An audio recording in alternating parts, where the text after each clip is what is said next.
ये सिर्फ नागरिकता रजिस्टर बनाने की बात नहीं है, ये हमें 100 करोड़ लोगों को गुलाम बनाने की बात है। लेकिन हम वो कानून नहीं मानेंगे।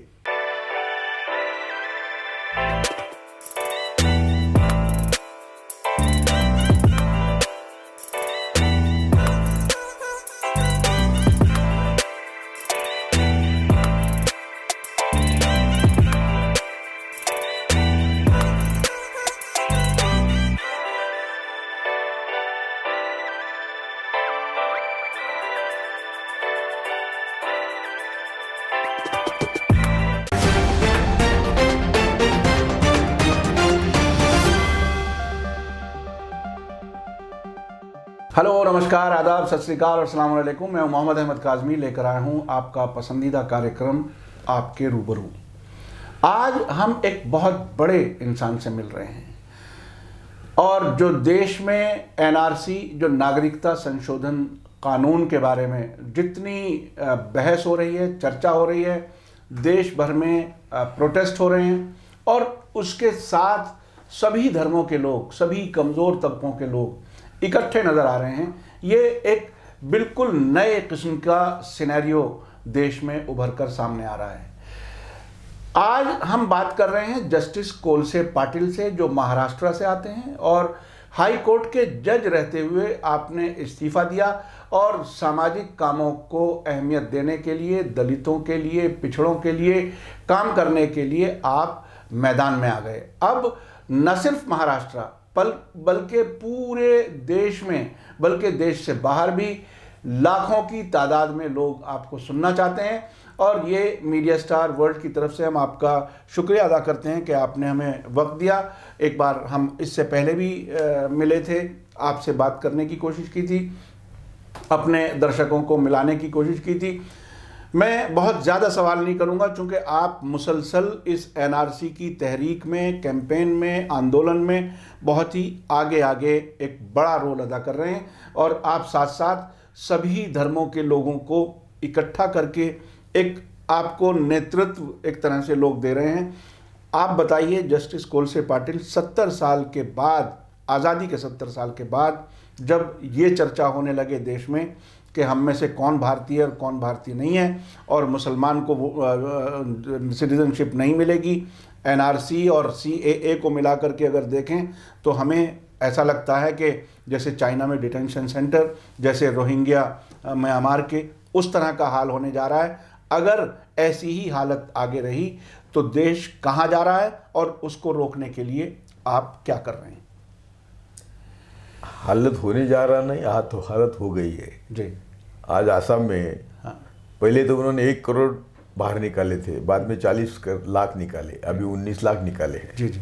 और वो डिटेंशन सेंटर में रखे हैं। हम इसके जड़ से उसको सोचना चाहिए कि ऐसा क्यों हो रहा है। तो मनुवादी उनका एक सपना है और ये हमेशा वो सही करते आए हैं कि वो कहते हैं कि हम देश के मालिक हैं। है तो मुट्ठी भर है। जी जी। आप जो तिलक पढ़ेंगे, गोलवलकर पढ़ेंगे, सावरकर पढ़ेंगे, जी जी, तो आपको मालूम होगा कि वो निचोड़ उसका ऐसा है कि हम देश के मालिक है, बाकी सब आप लोग नंबर 2 के सिटीजन हैं। जी जी। तो हम उनकी आइडियोलॉजी पढ़ेंगे तो वो कहते हैं कि तिलक कहते थे कि किसानों में विधानसभा में जाके के हल चलाना है क्या, और वो सबके नाम लेते थे, दर्जी। हाँ, आप क्या करोगे कानून बनाने के लिए? वो आपका क्या काम है? हाँ। तो तब वो से जो सावरकर मनुवादी सोच, तो उसके बाद सावरकर ने भी अपने 1923 से शुरू किया कि ये 2 नेशन की थ्योरी है, मुसलमान और हम साथ नहीं रह सकते। और उन्होंने हिंदू के डेफिनेशन भी करी थी कि हिंदू कौन, तो जो आर्य बीज का है वो हिंदू है। जी जी। तो ये गोलवलकर ने साफ साफ कहा है, ईसाई, शूद्र, अतिशूद्र, ओबीसी, इनको वोटिंग राइट देने की जरूरत नहीं। उनका कहना है कि डेमोक्रेसी की जरूरत नहीं। तो अभी क्या हुआ था कि बाबा साहब अम्बेडकर को संविधान लिखने का मौका मिला, इसलिए हम गए 70 साल में थोड़ा सा शांति से जी सके। उसके पहले भी नहीं था और अभी भी नहीं है। शांति का सवाल ही नहीं। तो ये क्या है, इनकी उनकी इच्छा तमन्ना क्या है? तो वो चाहते, जो अभी गोलवलकर का मैंने बताया, सावरकर का बताया, बंच ऑफ थॉट्स आप पढ़िए तो समझेंगे कि जी। इनकी कोशिश वही रही। और जब टिळक ने कहा था कि वेदा का होम है आर्टिक होम, यानी हम बाहर से आए, जी। लेकिन गोलवलकर को ये पसंद नहीं। गोलवलकर ने टिळक को झूठ बताने के बजाय उन्होंने कहा कि उनका एक वी आर आवर नेशनहुड किताब है, उसमें नेशन नाम का चैप्टर है। वो कहते ने कि हम पहले से बिहार में थे, ये जो आर्टिक होम ऑफ वेदा ये बिहार में था, जी जी जी। ये बर्फीला प्रदेश बिहार में था, वो इधर खिसक गया और हम यहाँ रहे। तो ये एक हम लोगों को मूर्ख बनाने की ये जो उनका ये हिम्मत होती है, तो हम उन्होंने क्या किया कि हजारों साल हमें स्वतंत्र सोचने का मौका ही नहीं दिया। जी जी। मनुवादी व्यवस्था में या वर्ण व्यवस्था में खुद को मालिक बनाकर बाकी सब क्षुद्र बनाए। एक काल्पनिक लड़ाई या सही लड़ाई, उसमें उन्होंने दिखाया कि हमने आपको जीता है, आप पर असुर है, हम इंद्र देव है, तो आप जीता है। तो जीतने का उद्देश्य इतना ही है कि आप हमेशा हमारे सेवा में रहेंगे। तो ये सब हिस्ट्री हम जब जानेंगे, जब हम देखते हैं, तो जो आज चल रहा है वो हिस्ट्री का उनका मनीषा है, उसी प्लान का हिस्सा है। उनके मनीषा है। मोदी शाह कौन है? मोदी शाह ये व्यक्ति नहीं है, ये जहरीली विचारधारा है। जो उन्होंने बहुत चाणक्य रीति से बाबरी मस्जिद का ढांचा ढोया, गुजरात में मुस्लिमों की कत्ल करवाई। तो उनको लगता था कि हम करते वो जच रहा है, लोगों जच रहा है, अच्छा लग रहा है, तो आगे आगे बढ़ रहे। तो मैं अभी हमेशा लोगों को कहता हूँ कि मोदी शाह ने देश पर उपकार किया। एनआरसी लाके, एनपीआर लाके, सीएए लाके, उन्होंने ऐसे उन्होंने सोचा था। उनका मनीषा आज भी ऐसी है कि ये जो 30 करोड़ जिसको हम कहते शेठजी भट्टजी, यानी पूंजीवादी और ब्राह्मणवादी, ये छोड़ के बाकी 100 करोड़ उनके पाँव के तले रहने चाहिए। आज देश की हालत ऐसी है कि उन्होंने जो एनआरसी लाई, या जो कहते हैं कि हम हिंदुओं को बाहर से आए तो हम उनको हमारे नागरिक बनाएंगे, तो पहला उनका हमला है कि वो आरक्षण को खत्म करना चाहते हैं। जी। कल ही सुप्रीम कोर्ट अभी जी सुप्रीम कोर्ट में भी आ गया, कल भी डिसीजन आया। जो नहीं उनको आरक्षण देना चाहते हैं, सवर्णों को आरक्षण दिया, ये सभी कॉन्स्टिट्यूशन के स्पिरिट के खिलाफ है। आप तो चूंकि जज रहे हैं, तो ये बोल रहा हूं कि आरक्षण का मुद्दा किसी को गरीबी से ऊपर उठाना नहीं है। आरक्षण का मुद्दा है जिन लोगों को इस व्यवस्था ने हजारों साल कुचल कुचल के मारा, पैदल के तले मारा जी, उन्हें अब संविधान के तहत यदि हम संविधान की प्रस्तावना पढ़ेंगे तो देह हम सब बराबरी के हो गए। संविधान आने के बाद वो जो बराबरी का दर्जा है, तो हम किसी के बराबर हो, उनके मनुवादी के बराबर तो हो नहीं सकते बोलने से। जी जी जी। तो हमें ताकत देने की जरूरत थी, इसलिए संविधान में आरक्षण का प्रावधान आया और उसके तहत चंद लोग आरक्षण का कभी अमलबजानी हुई नहीं, लेकिन चंद लोग, हमारे जैसे लोग, हम तो आरक्षण से नहीं है लेकिन एक सर ऊपर कर रहे थे, तो उनको बहुत चुभता था। तो उन्होंने ये माध्यम स्वीकारा कि हम नागरिकता की जांच करेंगे। वास्तविक असल जड़ को ही नुकसान पहुंचाने। तो वास्तविक उनको मालूम है ये 100 करोड़ लोग हमारे वोटर नहीं है। उनका वोटिंग बेस 25% है, ज़्यादा से ज़्यादा 30% है, बाकी 70% लोग उनको वोट दे ही नहीं सकते, क्योंकि जिनको इतिहास मालूम है वो जानते हैं कि इन्होंने हमें कुचल कुचल के मारा हजारों साल, तो इनको वोट को दोगे। तो उनको हमारे राइट्स, वोट के राइट्स निकालने। ये क्या लगता है लोगों को, आज तक मैसेज का देना, इनके हमेशा हमको गलत रास्ते से लेने की इनकी कोशिश होती है। इन्होंने मैसेज क्या दिया कि ये मुसलमानों के खिलाफ है, लेकिन ये 100% गलत है।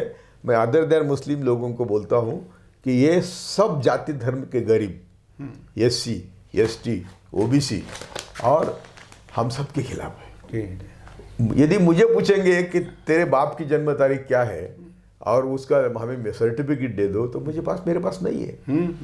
देश में आज 80% लोग ऐसे हैं कि जो एनपीआर के लिए जो कागज ये मांगेंगे हमारे पास नहीं है। जी जी अभी हम तो गुलाम थे स्वतंत्रता के पहले, जी। ये हमने थोड़ी गुलामी से बाहर आने की कोशिश करी, तो इन्होंने ये हमको फिर से गुलामी ढकेलने के लिए, अभी क्या हो गया कि ऑफिसर आएगा घर, गरीब है जिसको 2 समय की रोटी नहीं, उसको पूछेगा तेरे ये पेपर चाहिए, वो तो नहीं बोलेगा। हाँ। देखो आज भी दुनिया में सबसे ज़्यादा भ्रष्टाचारी देश हमारा है जी सबसे भ्रष्टाचारी ब्यूरोक्रेसी हमारी है। जी। अभी ब्रायन लारा का ब्रायन का एक लेख आया न्यूजीलैंड का, वो कहते तुम कभी भ्रष्टाचार मुक्त तो हो ही नहीं सकते। मैं तो कहता हूँ दावे से कि मेरा भाई भी कांस्टेबल है, यदि मुझ पर कुछ अपराध है और मुझे छोड़ना है तो भाई मुझसे भी पैसे लेंगे। जी जी जी बिल्कुल, इतना बुरा हाल तो अभी जो पेपर लेने को दिखाने के लिए ऑफिसर जाएंगे वो क्या हरिश्चंद्र है? बिल्कुल। वो गोर गरीब अभी शुरू हो गया है कि अभी मुझे पता चला कि आधार कार्ड की कीमत बढ़ी है, आधार कार्ड के लिए लोगों की लाइन लगी है, जैसे नोटबंदी के लिए लगी थी। जी जी जी जी। तो जो कागज हम दे ही नहीं सकते वो मांगेंगे, ऑफिस में बुलाएंगे, तो हम ऑटोमेटिकली गुलाम होते हैं। और बहुत से ऑटोमेटिकली हम गुलाम होते हैं तो फिर क्या है, हमारी नागरिकता खत्म है। डी में लागेंगे, डाउटफुल में हमारा नाम आएगा। जी जी। ना रिजर्वेशन है, ना मनरेगा है, ना फूड सिक्योरिटी है, प्रॉपर्टीज के ना हमें नागरिकता के जो भी अधिकार है सब अधिकार निकाल जाएंगे। जी जी जी। तो फिर क्या रहा? और डिटेंशन कैंप पे डालेंगे न डालेंगे बात की बात है जी, लेकिन तो गुलाम तो हो गए ना कि तुम कहेंगे उसी वेतन पर हम काम करेंगे, क्योंकि बाल बच्चों को पालना है। जी जी जी। अधिकार तो नहीं है बाल बच्चों के लिए, बीबी के लिए आप जो कहेंगे वो जो कहेंगे मनुवादी वो हमको सहन करना पड़ेगा। तो ये एनआरसी या एनपीआर इतना आसान नहीं है। ये सिर्फ नागरिकता रजिस्टर बनाने की बात नहीं है, ये हमें 100 करोड़ लोगों को गुलाम बनाने की बात है। तो आपके माध्यम से मैं सबको विनती करता हूँ कि no NCR, no NRP, no NPR, no CAA, हम पेपर नहीं दिखाएंगे। महात्मा गांधी ने हमको रास्ता बताया है। अफ्रीका में उन्होंने पहला आंदोलन इसी के तहत किया था, इसी के खिलाफ किया था। ब्रिटिशों ने पेपर मांगे, उन्होंने कहा पेपर कैसे देंगे? और जब सरकार कहती है कि आप नंगे हो के हमारे सामने नाचो, तो क्या हम नाचेंगे? गांधी जी ने पूछा था। और उसका परिणाम क्या हुआ? उसका परिणाम गांधी जी ने कहा कि जो बहुसंख्यक हमारे अल्पसंख्यकों के लिए कानून बनाते हैं उसके ऊपर अन्याय करते, तो अल्पसंख्यकों ने वो कानून मानना नपुंसकता है। जी जी जी। हमें जेल डालो, हमें मार डालो, लेकिन हम वो कानून नहीं मानेंगे। यदि यही भूमिका हम सब 100 करोड़ भारतीयों ने ली तो मनुवाद को झटका और देश में क्रांति भी हो सकती है। ये बहुत बड़ी बात कही जस्टिस कोलसे साहब आपने। अभी सीएए के बाद में जो इन्होंने कानून लाए हैं, पास किया है पार्लियामेंट में, उसके बाद में पूरे देश में एक पहला इलेक्शन हुआ है दिल्ली विधानसभा का, जिसमें 70 में से 8 सीटें बीजेपी को गई हैं और बाकी सारी सीटें आम आदमी पार्टी को, केजरीवाल की पार्टी को। क्या आप इसको, चूँकि दिल्ली एक ऐसा शहर है जिसमें पूरे मुल्क से लोग आकर के यहाँ पर बसते हैं, सभी लोगों की एक तरह से नुमाइंदगी यहाँ पर है, आप क्या कहते हैं कि क्या देश ने रिजेक्ट कर दिया है और क्या ये जो कैंपेन चल रही है उसका ये फ़ायदा हुआ है कि इलेक्शन में वो नतीजे आए जो बीजेपी को पसंद नहीं है? ऐसा है कि मोदी शाह की खासियत आज तक ऐसी थी कि वो जिंदगी में सिर्फ झूठ बोले, दुनिया ने स्वीकार किया। उसकी भी हद होती है। जी जी। झूठ की एक हद होती है, उस हद के परे वो गए हैं तो लोग अभी समझ गए। उन्होंने क्या यहाँ प्रचार किया? यहाँ प्रचार किया शहीनबाग पाकिस्तान है। जी जी। पाकिस्तान, जो इसको विरोध करते हैं वो सब पाकिस्तानी है। जी। उसके बावजूद लोगों ने विकास पसंद किया। जी। केजरीवाल ने पहली तो हमारे ऐसा है कि हमारा बेटा बेटी कौन होता है? जी जी। तो हमारा ये सबसे प्रिय, इसको शिक्षा करना, इसको बड़ा करना सबका कर्तव्य होता है। बिल्कुल। उन्होंने मुफ्त शिक्षा की, आरोग्य मुफ्त किया, और बावजूद मोदी शाह के तकलीफ देने से वो डरा नहीं, जी। हटा नहीं। जी। आज के माहौल में अभी देखेंगे 8 दिन के पहले सब उनके वीडियो जी। तो सब हिंदू मुस्लिम थे, मुसलसल जहर उगलने वाला। और दूसरी बात ऐसी थी कि उनका कहना था कि हम 20 करोड़ दिल्ली वासियों को डी लिस्ट में डालेंगे। जी। उनका कहना था। जी। तो इसका मतलब ऐसा होता था कि 20 लाख 20 लाख। हाँ। नहीं, कितनी कर दिल्ली के आबादी 2 करोड़ है, 2 करोड़ 30 लाख। हाँ 2 करोड़ की है। जी। तो 20 लाख लोगों को वो बाहर निकालने वाले थे। जी। तो केजरीवाल ने भी स्टैंड ऐसा लिया कि वो इधर ना उधर बीच में की लाइन उसने पकड़ी, वो कुछ बोला नहीं, और उसने सिर्फ विकास से बात की। तो लोगों ने विकास को वोट दिया है।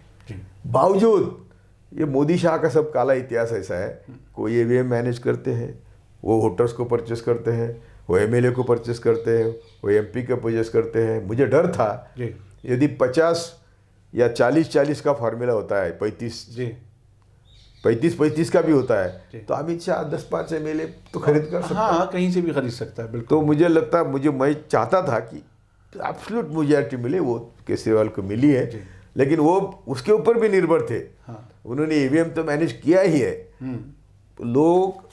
मैं भारत के लोगों को विनती करता हूं कि केजरीवाल चुन के आया इसलिए ईवीएम में गड़बड़ नहीं हो सकती, ऐसा अभी प्रचार होगा। ये झूठा प्रचार है। ईवीएम में गड़बड़ होती है। इलेक्ट्रॉनिक मशीन, दुनिया में कोई भी ऐसा मशीन नहीं है कि जो मैनेज नहीं हो सकता। ये इसलिए ईवीएम पे भरोसा नहीं करना। केजरीवाल आए तो क्या हुआ, सब जगह कर्नाटक और 2-4 स्टेट में इन्होंने कोशिश की, लेकिन ये ईवीएम मैनेज करने के बावजूद भी बॉर्डर पे आए। तो कर्नाटक में उन्होंने एमएलए खरीदी करे, यहाँ भी खरीदी कर सकते थे। उनका सब काला इतिहास। तो मोदी शाह सरल कभी चल ही नहीं सकते। जी। वो मोदी शाह का दूसरा इतिहास आपको मालूम नहीं कि मोदी शाह को जस्टिस कृष्णा और जस्टिस सावंत, जो हमारे देश के ऊंचे जजेस है, जिनकी जागतिक कीर्ति है प्रामाणिकता की, उन्होंने मोदी को मास मर्डर में प्रोसिक्यूट करने का रिकमेंड किया था, और मोदी और शाह को किसी हालत में किसी भी संवैधानिक पद नहीं देना, ये भी रिकमेंड किया था। इतना बड़ा उनके मुंह पर तमाचा था, इसलिए उनको दुनिया ने निशाना करा था। लेकिन ब्राह्मणवादी ताकतें, मनुवादी ताकतें और पूंजीवादी ताकतें, इन्होंने इनको बिठाया, क्योंकि आज पूंजीवादियों को, मुट्ठी भर पूंजीवादियों को देश की सब कुदरती संपत्ति ये दे रहे हैं, यानी मिट्टी मोल भाव में दे रहे हैं। हमको बोलते हैं कि पाकिस्तान के रडार को बादल के कारण हमारे प्लेन दिखते नहीं। मोदी इतना मूर्ख नहीं है। मोदी हमको मूर्ख बनाता है। हम उस पर जब चर्चा करते हैं आपस में, तब तक मोदी देश को बेचता है। मोदी बोलता है कि हमने 370 लाया, 370 निकाला। 370 निकाला क्या? तू निकाल ही नहीं सकता। मालूम ही नहीं किसी को कि 370 रुपये निकाल ही नहीं सकते। और आज जो कश्मीर की हालत हुई है, कश्मीर तो भारत से टूट गया है। तो ऐसा इसको एक एक भारत का टुकड़ा करना है। टुकड़े टुकड़े गैंग करते हैं साले बदमाश। तुम टुकड़े टुकड़े गैंग की भाषा करते हो। टुकड़े टुकड़े के बारे में आरटीआई में होम मिनिस्टर को लिखा था कि टुकड़े टुकड़े नाम, गैंग वाले नाम लिख दो। तो उत्तर दिया है आरटीआई में, ऐसा कोई गैंग का नाम नहीं है। तभी साले बेशरम तुम उसका इस्तेमाल करते हो। ये बीजेपी के झूठे लोग, ये कुछ भी कर सकते हैं, किसी हाथ पे जा सकते हैं। आज यूपी में क्या हालत है, अभी हम एविडेंस रिकॉर्ड कर रहे थे लोगों का। अरे उनके बाल बच्चे तुम मार रहे हैं, और बाल मारने के बाद उनकी कंप्लेंट नहीं ले रहे हैं। कंप्लेंट नहीं ली तो मैजिस्ट्रेट के पास हम गए, तो मैजिस्ट्रेट ने ऑर्डर की, इन्वेस्टिगेशन की, तो ये फैमिलीज को वहाँ रहना बर्बाद किया है। अभी वो सिंगर का ही देखो ना, बलात्कार के केस में क्या किया सिंगर ने। ये क्यों करते हैं? तो इनको मालूम है बाबरी मस्जिद गिराई तो कुछ होता नहीं, मुसलमान के कत्ल की तो कुछ होता नहीं। तो ये देश का मालिक समझने का जो मैं बोल रहा हूँ बार बार, तो ये तरीका है कि हम कुछ भी करेंगे, और वो कर रहे हैं। अच्छा, एक बात बताइए, आप चूँकि इस एंटी CAA कैंपेन में एक बहुत बड़ा नाम है, बहुत लोग आपकी सुनते हैं, और ये आपने जो EVM के बारे में बात बताई, क्या इस कैंपेन को अगले फेज़ में या किसी फेज़ में आप सोचते हैं कि ये EVM के खिलाफ कैंपेन खड़ी हो जानी चाहिए? अरे भाई साहब, मैं 2013 से कर रहा हूँ जी। 13 को मैंने मेरा पिटिशन भी किया था 2014 में सुप्रीम कोर्ट में पिटिशन भी किया था, यही हो गई था। जी। जो अभी गया है, हाँ, बहुत बुरा नाम करके गया है गोगोई चीफ जस्टिस। लेकिन उस समय जो उसने कहा था कि EVM is not dependable, chief justice बनने के बाद क्यों धूम नीचे कर दी मुझे मालूम नहीं। जी जी जी। और जो 4 जजेस के ये हुआ था प्रेस कॉन्फ्रेंस जो हुई, हाँ जो हुई थी, तो उस दिन मैंने कहा था कि यदि वो दीपक मिश्रा या कोई चीफ जस्टिस था तो यदि उसको थोड़ी भी शर्म है तो वो रिजिग्नेशन दे। जी जी उससे बुरा निकला गोगोई। जी जी। और क्या किया गोगोई ने?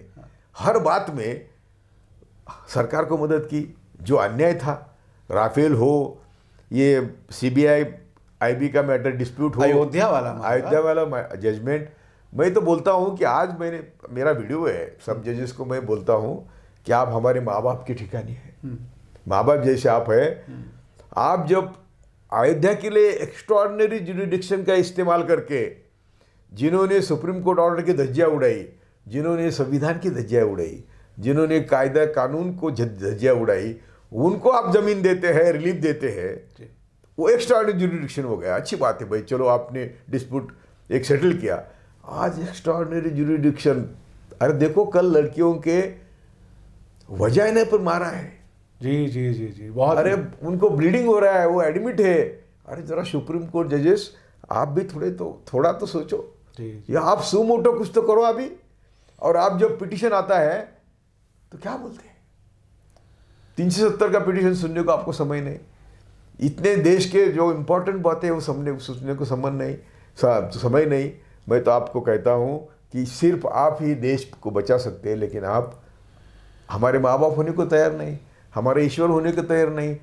अरे बाबा नो, आपका अगली पीढ़ी क्या नाम लेगी? तो मैं आपको विनती करता हूँ, आज सुमोटो एक्शन ले लो। ये सब देश में जो अशांतता है उसको आप काबू में ला सकते हैं। बहुत बहुत शुक्रिया जस्टिस कोलसे पाटिल साहब। आपने ख़ास तौर पे, चूँकि ख़ुद आप जज रहे हैं और जुडिशरी के बारे में आपने जो कमेंट्स किए हैं वो वाकई बहुत ही टचिंग हैं। और मैं समझता हूँ कुछ जजेस के पास तक ये वीडियो ज़रूर पहुँचेगी, सुप्रीम कोर्ट के और हाई कोर्ट्स के जजेस जहाँ जहाँ भी हैं। आपकी तरफ ही लोग देखते हैं, आप ही से इंसाफ चाहते हैं। अगर आपके यहाँ भी इंसाफ ना मिले तो आखिर लोग कहाँ जाएंगे? क्या होगा? देश कैसे चलेगा? आखिरी उम्मीद आप हैं। अगर वहीं से उम्मीद टूट जाए तो मैं समझता हूँ किसी डेमोक्रेसी के लिए इससे बुरी बात नहीं हो सकती। इसी के साथ मुझे दीजिए इजाज़त। धन्यवाद, शुक्रिया। जय भारत, जय हिंद। मीडिया स्टार वर्ल्ड के और वीडियो देखने के लिए हमारे चैनल को सब्सक्राइब करें और सीधे नोटिफिकेशन पाने के लिए बेल आइकन दबाएं। और अगर हमारी खबर सच्ची और अच्छी लगे तो अपने व्हाट्सएप, इंस्टाग्राम, फेसबुक और ट्विटर अकाउंट पर जरूर शेयर करें।